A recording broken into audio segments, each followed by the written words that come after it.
Ndiwe wakauya nelove nepines yangu. Ndiri kuona future, wakapeka white wedding dress. Uchitonzi mistress yangu, maive vana vangu. Chinhu chese chazochinja ndiri kufara wakauya muupenyu wangu. Chinhu chese chazochinja ndiri kufara wakauya muupenyu wangu. Ndichakuratidza hama dzese vanasekuru nanambuya. Ndichakuratidza hama dzese vanasekuru nanambuya. Ndiwe mudiwa wangu baby, ndichakuratidza kune vanhu. Ndichakuratidza kune vanhu. Ndichanda newe kumba kunoratidza mai vangu kuti ndiye munhu wangu. Nguva wakandibvuma ndakamira kuita zvinhu zvakawanda. Zvakataura nguva asi ndakatongoramba ndichishanda. Ndiri kurota uchindipa kisinesi. Haki baby need I love you but where do you love me? Ndikona future yangu nyewe iri love me. Uri wife yangu inini ndiri happy. Kubvira pawakauya wakazadzikisa chishuwa zvandaishuwa.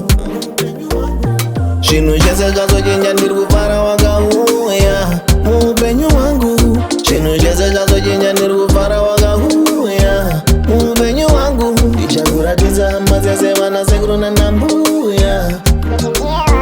Ndichakuratidza hama dzese vanasekuru nanambuya. Ndiwe mudiwa wangu baby, ndichakuratidza kune vanhu. Ndichakuratidza kune vanhu. Ndichanda newe kumba kunoratidza mai vangu kuti ndiye munhu wangu. Iwewe uri kwaitoli should ndofila good kupika na mai.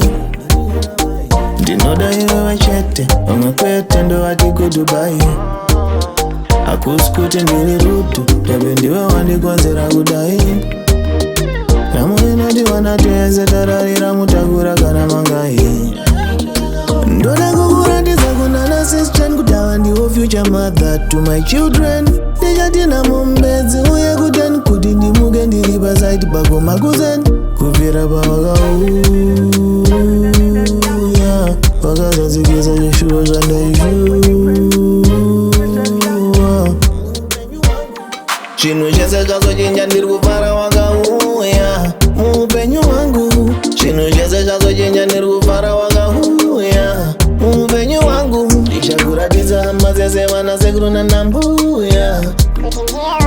Ndichakuratidza hama dzese vanasekuru nanambuya. Ndiwe mudiwa wangu baby, ndichakuratidza kune vanhu. Ndichakuratidza kune vanhu. Ndichanda newe kumba kunoratidza mai vangu kuti ndiye munhu wangu. Sonja.